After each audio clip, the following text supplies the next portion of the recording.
ओंकार स्मरण।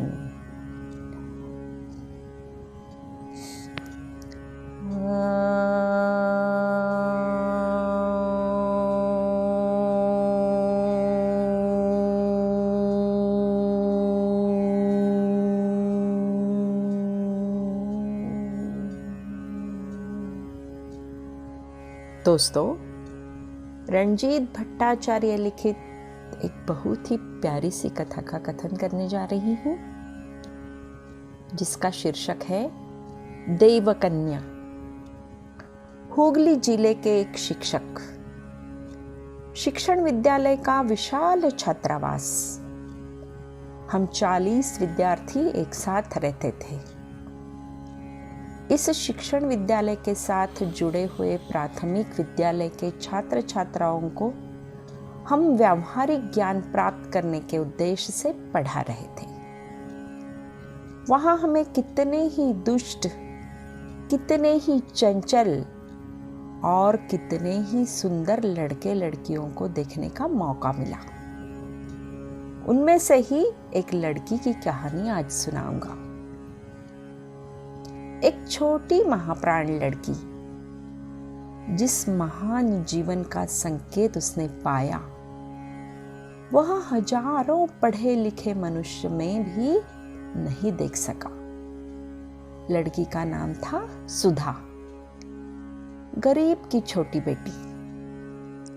उसके परिवार में रोगी पिता, माँ और कई भाई बहन थे। घर की गाय का दूध बेचकर खर्च चलता था। रोज तीसरे प्रहर उसे दूध का लोटा लेकर छात्रावास में आते हुए देखा करता था। उस दिन साधारण सा ज्वर था, इसलिए उससे कहा, सुधा रानी, आज शाम से पहले मुझे आध सेर दूध दे देना। तुम्हारा दूध अच्छा तो है?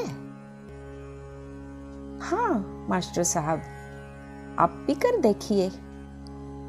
ठीक समय पर वह दूध दे गई। संध्या के समय मेरा एक मित्र दूध को उबालने के लिए स्टोव जला रहा था कि उसी समय सुधा रानी आकर हाजिर हो गई। मैं चुपचाप बिस्तर पर लेटा था। पास ही उसका व्याकुल कंठ स्वर सुनाई पड़ा, मास्टर साहब, सुधा रानी, इस समय क्या बात है? क्या आपने दूध पी लिया? नहीं। क्यों? क्या हुआ? मास्टर साहब, दूध मुझे वापस दे दीजिए, उसे आप न पीजिए। जैसा कि स्वाभाविक था, मुझे आश्चर्य हुआ। पूछा, क्यों? मास्टर साहब, सुधा रानी का गला भर आया और वह आगे न बोल सकी। मैं उठकर बैठ गया और स्नेह के साथ उसकी ठोड़ी पकड़कर बोला, सुधा रानी, दूध क्यों लौटाना चाहती हो? क्या हो गया? स्नेह के स्पर्श से उसकी आंखों से आंसू टपकने लगे। भरे गले से बोली, वह दूध अच्छा नहीं है, उसमें दूध का पाउडर मिला हुआ है। घर में माँ की बातों से मुझे पता चल गया। मास्टर साहब, आप उसे मत पीजिए। मित्र बोले, परंतु वही दूध तो तू सबको देती है।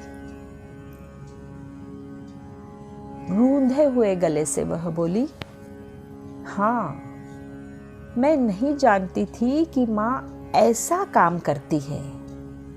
मैं अब दूध नहीं लाऊंगी मास्टर साहब। किंतु मैं उसे मना न कर सका, उतनी शक्ति भी नहीं थी।